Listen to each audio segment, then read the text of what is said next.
Bien le bonsoir dans l'actualité, la conduite de Keur Momar Sarr à l'origine de la soif qui frappe la capitale sénégalaise. Sanctions dès que les responsabilités seront situées. Aminata Touré était sur place aujourd'hui. L'association des consommateurs Ascosen annonce une plainte toujours dans cette affaire de pénurie d'eau. Son président Momar Ndao sera avec nous en fin d'édition. Rentrée des classes 2013-2014, la période coïncide avec les préparatifs de la fête de Tabaski. Pour faire face aux dépenses, les parents d'élèves devront bien entendu arbitrer. Le port de casque pour les motocyclistes, la mesure est effective à partir d'aujourd'hui, mais dans la circulation, les têtes nues se croisent encore et encore en dépit de l'entrée en vigueur de la décision des autorités sénégalaises.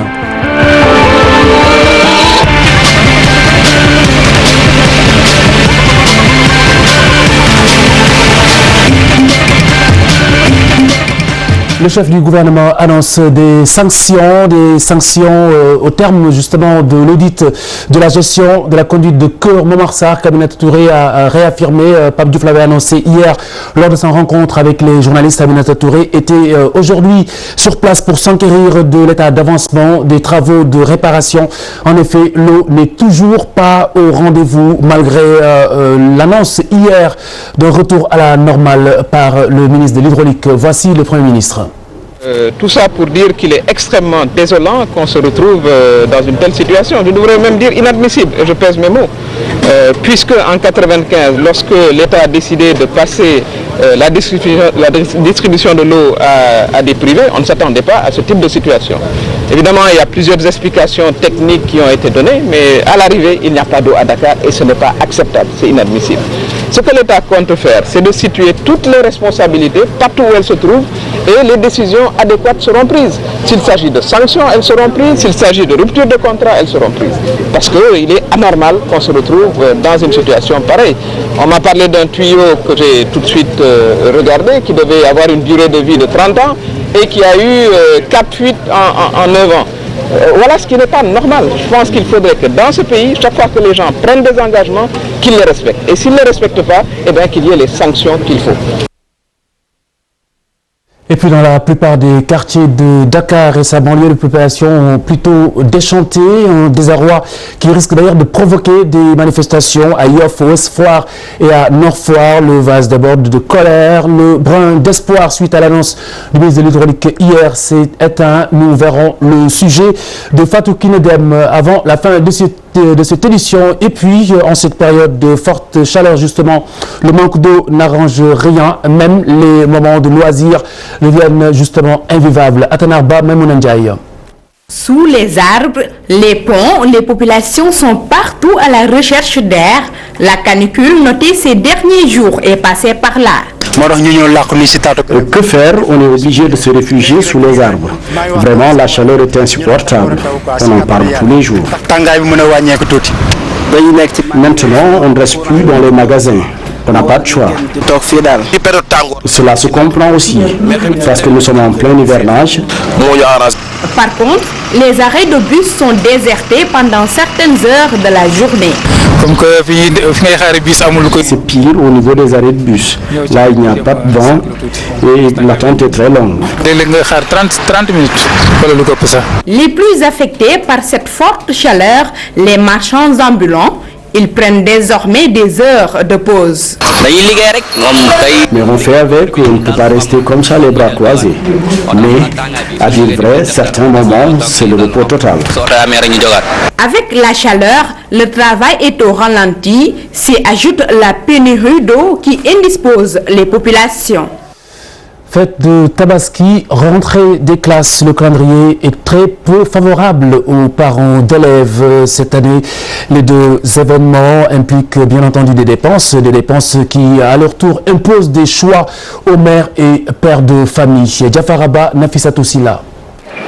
10 jours seulement avant la rentrée des classes, les parents se décarcassent pour les fournitures scolaires. Cette année, les choses ne semblent pas faciles et pour cause, la fête de Tabaski avec toutes ses dépenses.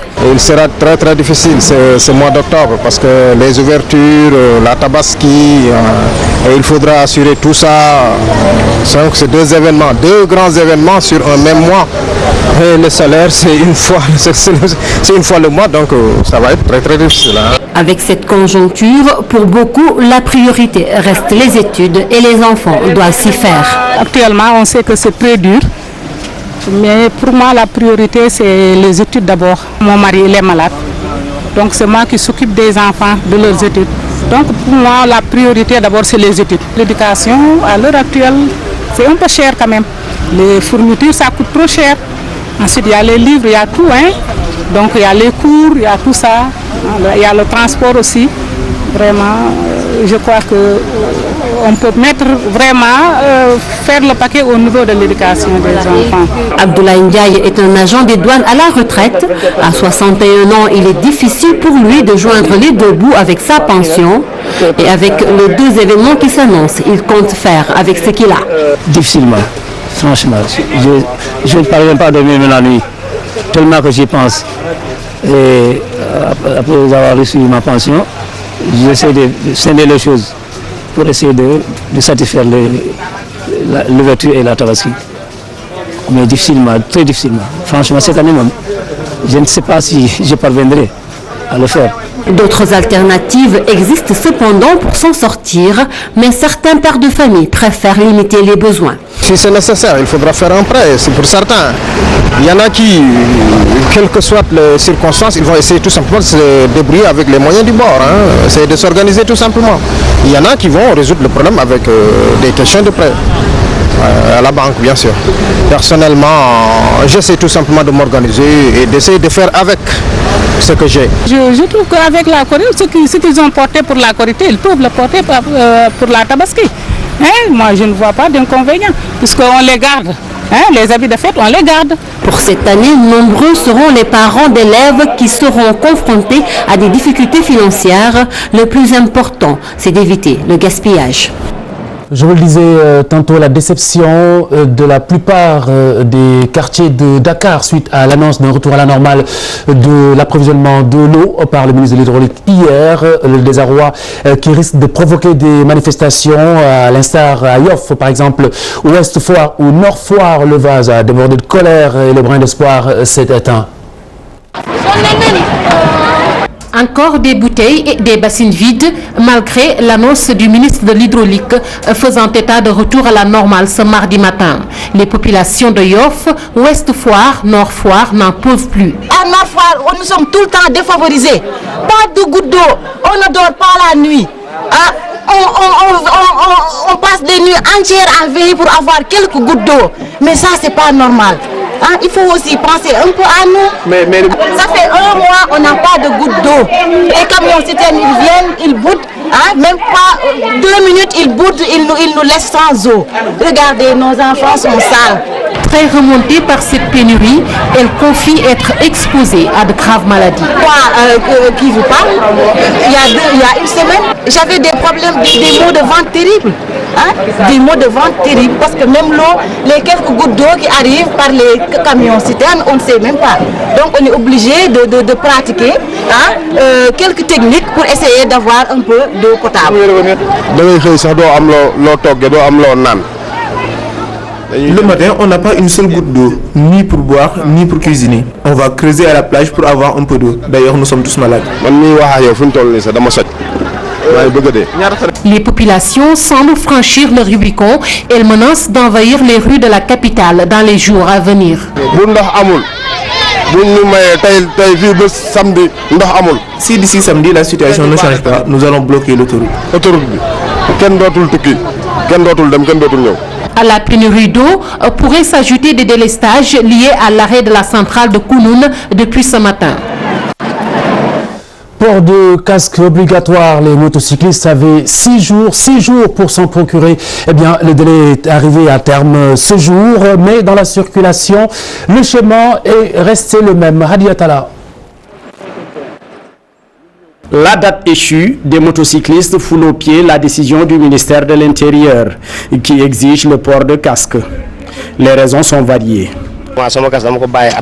Mon casque, je l'ai laissé à l'atelier. J'ai l'habitude de le mettre, mais comme c'est une petite course, je pouvais m'en passer. J'attends de sortir pour mettre le casque, je l'ai à la main. Franchement, moi j'étais même pas au courant du port de casque obligatoire. Je n'ai pas entendu parler de cet ultimatum.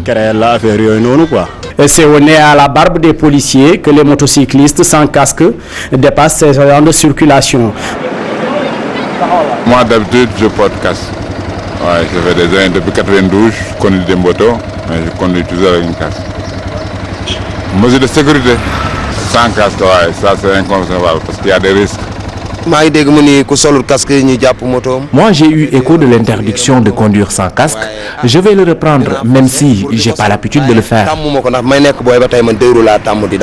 Prendre une décision est un acte, son application en est un autre. Les autorités compétentes ont-elles les moyens de leur politique pour mettre fin au laxisme dans la circulation?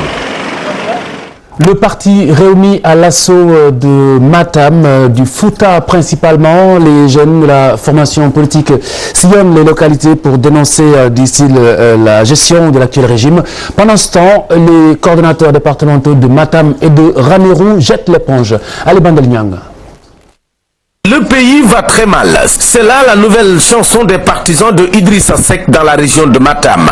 En assemblée générale à la maison communautaire de Ogo, les responsables locaux du parti Réumi n'ont pas mis de gants pour tirer sur le régime de Macky Sall.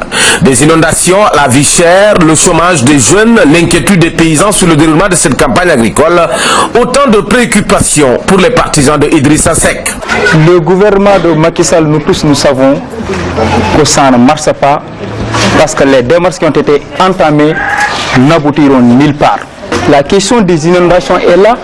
Même avant-hier, le Premier ministre a fait quand même un aveu d'incapacité de taille en disant qu'elle ne peut pas en quelque sorte régler le problème des inondations. Et pour vous donner également un exemple ici, dans cette localité, là où nous sommes, notre poste de santé souffre d'un infirmier, donc nous avons tous les problèmes. Nous ne voulons pas en quelque sorte être comptables de ce qui nous useront demain. Dire que tout le Fouta est derrière Macky Sall, c'est une abomination et ça c'est une méconnaissance tout simplement à l'électorat du Fouta.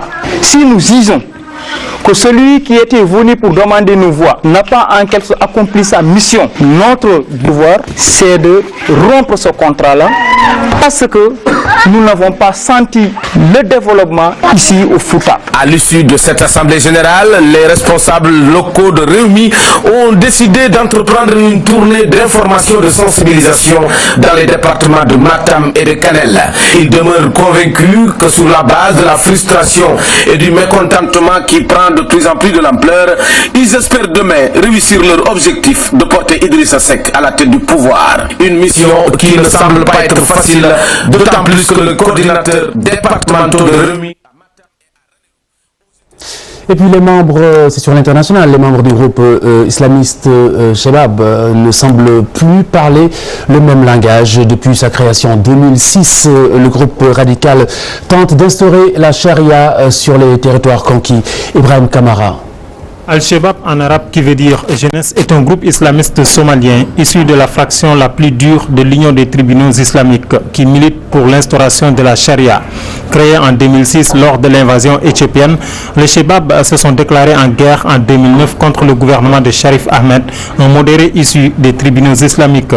C'est l'une des deux grandes organisations islamiques somaliennes avec le Hezb al-Islamiyya du Cheikh Hassan Dahir Awez. Ils sont dirigés par Mokhtar Ali Zoubeïs, successeur du Cheikh Mokhtar Robo. Le fondateur du groupe, Aden Hashi Farah Airo, est tué le 1er mai 2008 dans une frappe aérienne américaine. Après leur succès initial, ils contrôlent une partie du pays en 2008 avant d'être obligés de se replier en 2011 face aux offensives de l'armée gouvernementale appuyée par l'Union africaine. En septembre 2011, le rang des Chebab compte environ 5000 combattants. Ils sont cependant divisés en plusieurs factions rivales. Outre les ambitions personnelles, les partisans d'une révolution islamique mondiale divergent de ceux centrés sur l'objectif nationaliste consistant à prendre le pouvoir en Somalie. Dans ce cadre, le 29 juin 2013, le groupe annonce avoir tué deux de ses chefs historiques, Ibrahim Haji Jamamid dit Al-Afghani l'Afghan et Aboul Hamid Hashi Al-Hayi. L'Afrobasket, les Lions du Sénégal ont largement battu l'Algérie 102 à 22 points. Il s'agissait de leur 4e rencontre. Demain, elles croisent le fer avec le Mozambique. Voici l'entraîneur des Lions. L'Algérie jouait, on a fait une stratégie, ça a marché au début, on a bien espacé les jeux, on a fait tourner la balle comme on sait le faire, on a eu de la réussite au niveau des tirs, on a su bien lire les jeux, mettre la balle à l'intérieur, alterner intérieur-extérieur, ce qui a marché aujourd'hui. On espère que peut-être dans les prochains matchs que ça marche comme ça. Une bonne organisation, on sait jouer au basket. Maintenant la seule chose c'est que est-ce qu'on va retrouver cette capacité d'adresse, cette lucidité pour pouvoir jouer. Mais si on joue notre basket, on sera difficile à contre Mozambique veut dire jouer son basket. C'est pas se défoncer physiquement, courir à l'aveugle, mais essayer de donner 100% au point de vue technique, 100% au point de vue technique, au point de vue organisationnel. Donc c'est ça le plus important. Beach Soccer à présent avec le Sénégal éliminé au premier tour de la Coupe du Monde qui se tient à Tahiti. La préparation et le manque d'expérience sont mis en cause. Mardieng, Cheikh Tidiane John. Un tour et on s'arrête. Le Sénégal a enregistré 2 défaites pour une victoire lors de la Coupe du Monde de Beach Soccer. Une prestation loin des 2 autres participations. Le Sénégal avait accédé en quart de finale. L'échec du Sénégal, moi je ne dis pas que c'est un échec. Dans la mesure où on a participé à une Coupe du Monde, donc qui n'est pas à la portée de n'importe quel pays. Et c'est notre 3e Coupe du Monde que les gens oublient, que le Sénégal a participé. Le Sénégal a participé à 3 Coupes du Monde de beach soccer. En 2007 au Brésil, en 2011 en Italie et en 2013 en Haïti. On a joué contre l'Ukraine, on l'a gagné difficilement, une bonne équipe d'Ukraine. On a joué aussi avec l'Iran qui a pris sa revanche parce que l'Iran, on l'avait battu. Donc compte tenu qu'on l'avait battu, certainement on l'avait battu dans en Coupe du Monde en Iran, du moins en Italie. Et quand on l'avait battu, certainement ils se sont repréparés pour venir en force. Une régression des Lions qui s'explique. Déjà, si on se prépare très tôt, parce qu'il y a aussi la préparation aussi, c'est important. Si on sache que le pays où on doit jouer, on va voyager un long voyage, là ça demandera un peu de préparer très vite et d'aller dans ce pays-là pour s'acclimater tout ça. Parce que l'acclimatation aussi c'est bon pour les joueurs, adapté aussi au climat du pays. Les poulains d'Amadou Diop Boy Bandi ratent leur objectif. L'ambition était d'atteindre le dernier carré, une première pour une équipe africaine en vain. Et puis la Ligue africaine des champions, voici les affiches des demi-finales déjà connues en début octobre.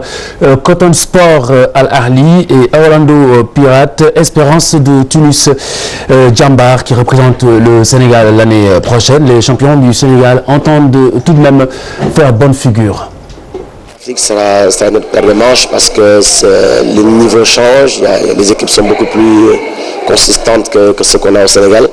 Donc nous aussi, on se doit d'avoir des arguments pour être bien représentés. Donc, mais on sait que aussi on reste dans une logique de formation où que nos meilleurs jeunes doivent nous quitter. Et aujourd'hui, si nos meilleurs jeunes nous quittent avant ce match de Coupe d'Afrique, je pense que notre président en parlait. Il va réfléchir sur ce qu'on peut faire. Est-ce qu'on doit se renforcer par des joueurs issus du championnat sénégalais, ou aussi, comme certains le disent, par des joueurs qui sont Djambar, qui sont à l'étranger et qui ne figurent pas dans les grandes affiches européennes. Donc, tous les 2 cas sont à méditer. On sait dans la précipitation, mais on sait que aussi on n'ira pas à faire la Coupe d'Afrique avec une équipe amoindrie. Je pense que voilà, on sait que on a envie que le football sénégalais se hisse au niveau africain. Ensuite, perdurer et devenir une équipe africaine comme certaines équipes l'ont fait dans le passé pour le Sénégal. Fin de cette page des sports. Dans un instant, nous recevons, il est déjà sur ce plateau, le président de l'association des consommateurs du Sénégal, Ascosen Momar Ndao. Nous abordons avec lui ce soir la pénurie d'eau qui frappe la capitale depuis maintenant un peu plus de 2 semaines. D'ailleurs, je vous signale en passant cette manifestation, une confrontation entre forces de police et population. C'est à Niaritali des populations qui expriment ainsi leur colère face à l'absence des robinets de ce liquide précieux. Momar Ndao, bonsoir. Bonsoir. Vous, pour dénoncer justement ce manque d'eau, vous envisagez une plainte. Une plainte contre qui? Vous l'avez déposée. Contre qui? Contre la SDE. Parce que vous savez, le contrat de fourniture d'eau, c'est un contrat d'affermage entre 3 parties. L'autorité affermante, c'est-à-dire l'État, la SONES et la SDE. Donc, pour le compte de l'autorité affermante, la SONES est chargée de veiller à ce que les termes du contrat soient respectés par la SDE. Donc, c'est un peu l'autorité de régulation, c'est l'autorité un peu de contrôle des manquements de la SDE. Et comme nous avons eu à le faire en portant plainte contre Sénélec au niveau de la commission de régulation, d'ailleurs, ça avait fait que la commission avait infligé une amende de 4,869 milliards à Sénélec. On a fait la même chose avec Sonatel, la RTP avait fait 3,169 milliards. Et donc, on va, au lieu d'aller en justice, on va sur... en tout cas, on va aller à la bonne porte parce que c'est cette autorité qui est chargée de contrôler, en tout cas, le respect des dispositions contractuelles. Est-ce que justement le problème ne vient pas quelque part de l'éclatement de la SONES en 3 entités? Il y a la SONES, la SDE, l'ONAS à côté. Bon, oui et non. Oui, quelque part, parce que bon, c'est un peu plus compliqué parce qu'il y a aussi l'autorité affermante, il y a la SONES, il y a l'ONAS, il y a la SDE, donc il y a 4 entités. Bon, c'est vrai qu'à un moment donné, quand la SONES était avec 2 œufs, elle était là toute seule, il y avait plusieurs difficultés. Depuis que la SDE était là, ça avait l'air de s'améliorer. Ils avaient fait des efforts même de respect des normes de procédure, des normes ISO 22000 pour l'environnement, etc. Donc ils avaient fait un certain nombre d'efforts. Mais ce qui s'est passé depuis maintenant près d'une quinzaine de jours, c'est inacceptable. Pourquoi d'ailleurs? Parce que d'ailleurs, même les textes prévoient que quand ça dépasse 10 jours, donc l'autorité affermante peut demander de faire réparer la chose par quelqu'un d'autre ou même dire je suspends donc l'affermage. Donc c'est parce que c'est extrêmement grave. Et je ne comprends pas pourquoi le ministre de l'Hydraulique dit que c'est un petit problème et que les gens doivent patienter. Or, le gouvernement doit, bon, comme l'a fait d'ailleurs le Premier ministre aujourd'hui, taper sur la table et dire que bon, on ne peut pas continuer comme cela. Cela rassure cette sortie de Aminata Touré? Oui, un petit peu, parce que j'entends un discours qui correspond à ce qui aurait dû être fait. Parce qu'on ne peut pas accepter que des gens disent bon voilà, on va remettre le lendemain l'eau ne revient pas. Parce que tout simplement, si vous avez une conduite qui est fatiguée, qui est corrodée, si vous soudez là, ben, l'autre côté va péter. L'aberration, c'est que cette conduite devrait pouvoir tenir pendant au moins 30 ans également. Exactement, mais une durée de vie de conduite, ça dépend donc de la qualité donc du matériau, mais en même temps de l'environnement dans lequel on le plonge. Si on le plonge dans un environnement corrosif, la durée de vie donc va être beaucoup plus courte. Mais ce qui se passe, c'est que dans le contrat donc d'affermage, il est dit que la SDE doit remplacer donc des kilométrages donc de canalisation. Ils ont fait une moyenne, ils disent équivalent à 17 km de conduite de diamètre 100 mm. Alors, cela veut dire que toutes les conduites qui posent problème, d'autant plus que cette conduite-là, elle est là depuis 9 ans et elle pète presque tous les ans. Donc, comme on le sait, que cette conduite n'est plus fiable, la SDE aurait dû procéder à son remplacement parce que les réparations sont du ressort de la SDE. Donc c'est les gros investissements, les extensions qui sont du ressort de la SONES. Donc l'intérêt de l'audit est bien fondé. Ah oui, parce qu'aujourd'hui, si c'est la SONES qui avait acquis, parce que c'est la SONES qui doit acquérir les gros ouvrages, qui a acquis donc les conduites et qui ne respectait pas les normes, etc., ou qui les a posées sur... La SONES est responsable donc, de la mauvaise qualité de la conduite. Mais maintenant, une fois que la conduite est posée et que le territoire a été déjà confié aux fermiers, c'est-à-dire la SDE a l'obligation de maintenir, donc de réparer donc, les conduites. Et c'est là où il y a un problème, parce que vous ne pouvez pas en tout cas tous les techniciens le savent, la SDE le sait, qu'il y a eu plusieurs problèmes sur ce tuyau. Donc si on ne le change pas, je vais juste donner un exemple. De temps en temps, le soir, vous entendez des gros bruits chez vous, comme si quelqu'un tapait à la porte en fer, etc. C'est ce qu'on appelle le coup de bélier, c'est-à-dire c'est l'eau qui passe dans un petit tuyau pour alimenter votre maison. Donc, parce que quand l'eau arrive, il y a de l'eau qui est déjà dans le tuyau et ça fait une résistance. Et donc ça fait un bruit qu'on appelle coup de bélier. Imaginez un petit tuyau chez vous faire autant de bruit alors qu'il y a un tuyau qui fait 1000 mm ou qui fait 1200 mm, c'est-à-dire 1,20 m de large. Très bien. Alors donc, si vous ne changez pas la conduite, vous n'aurez rien de bon. Vous soudez, demain, ça va encore péter de l'autre côté. Et c'est ça qui est inacceptable. Donc, on annonce un audit. En revanche, les responsabilités semblent être déjà fixées, déjà claires. Ah oui, non. Déjà, rien que contractuellement, d'ailleurs c'est la raison pour laquelle dans les obligations donc, du permis, il doit prendre une police d'assurance responsabilité civile. Parce que les dispositions disent que non seulement elle doit être sanctionnée selon l'étendue donc de l'absence de fourniture d'eau, selon la taille des tuyaux et selon le nombre d'heures, le nombre de jours. Donc à partir de 12 jours, l'autorité peut prendre les dispositions de même de suspendre le contrat.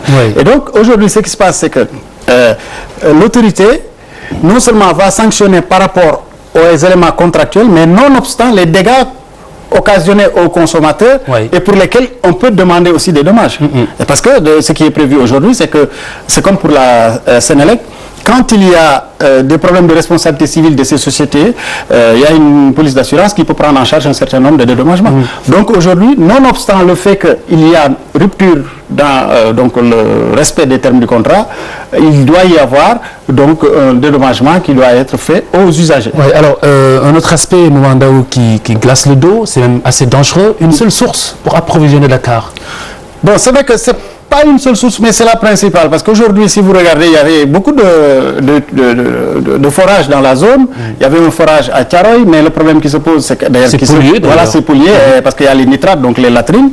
Et aujourd'hui, la coupure d'eau entraîne donc le pompage par les pompes Djambar et donc une contamination donc par le péril fécal, etc. C'est extrêmement dangereux. L'autre élément, c'est que si vous tirez trop sur la nappe, après vous n'avez plus la qualité de l'eau parce que vous pouvez avoir des salinisations, etc. Donc c'est la raison pour laquelle, bon, quand j'entends parler de nouveaux forages aussi, je me dis où est-ce qu'on va les percer, parce qu'on était arrivé à un niveau de saturation des forages dans la zone de Pout, ce qui faisait que donc on ne pouvait plus continuer de forer. Alors le ministre de l'Hydraulique a annoncé une enveloppe d'un peu plus de 2 milliards de francs CFA pour résoudre définitivement ce problème. À votre avis, quelle solution pour apporter une réponse durable? Bon, pour une réponse durable, il y a deux éléments. Donc, il y a un moment donné, d'ailleurs, on avait même parlé du canal du Cayor, c'est-à-dire un grand canal qui traite de... Bon, c'est vrai que ça prenait du temps, etc. Et les gens disaient que c'était utopique. Mais aujourd'hui, les gens aussi parlent de désalinisation de l'eau de mer. Mais là aussi, il y a des contraintes. Ça coûte très cher. Voilà. Il y a les contraintes d'énergie, parce que ça demande beaucoup d'énergie électrique. Bon, à moins que peut-être avec les programmes de réhabilitation des centrales et avec les programmes donc, de nouvelles centrales, peut-être qu'on aurait suffisamment d'eau pour pouvoir le faire. Mais aujourd'hui, ce qu'il y a, c'est qu'il faudrait d'ailleurs voir dans quelle mesure est-ce qu'il est possible, est-ce qu'on n'a pas atteint le niveau maximum de surpressurisation, parce qu'en fait quand vous avez un tuyau, soit vous augmentez la vitesse de l'eau, soit vous agrandissez le tuyau. Et à un moment donné, donc, la première conduite Bona, qui était une ancienne conduite, a été doublée. Donc pour augmenter encore les capacités.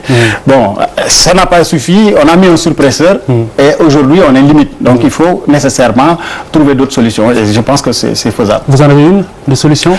Bon, je pense qu'il faut voir sur...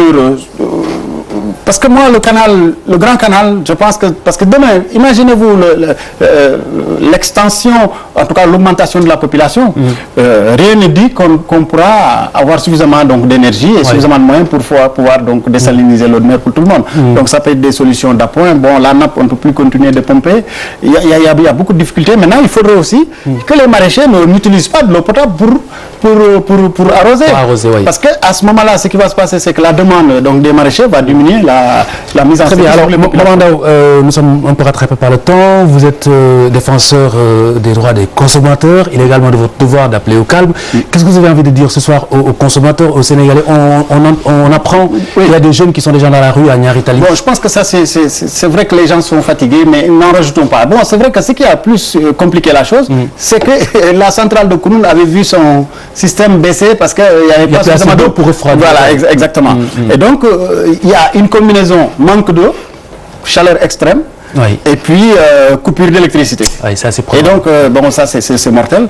Bon, je crois qu'il faudrait que nous sachions raison garder parce que le pays nous appartient. Si nous brûlons, nous perdons tous. Donc, je pense qu'il faudrait qu'on laisse le gouvernement taper sur la table et puis bon, ils ont commencé à donner 2 ou 3 en tout cas horizons de date. Laissons voir. Bon, maintenant, si vraiment donc le gouvernement ne fait pas ce qu'il aurait dû faire, le droit de manifester est un droit reconnu et par la Constitution, mais que ce soit des manifestations organisées, pacifiques, etc. Très bien. Merci Maman Ndao, président de l'ASCOSEN. Merci également à vous, mesdames et messieurs.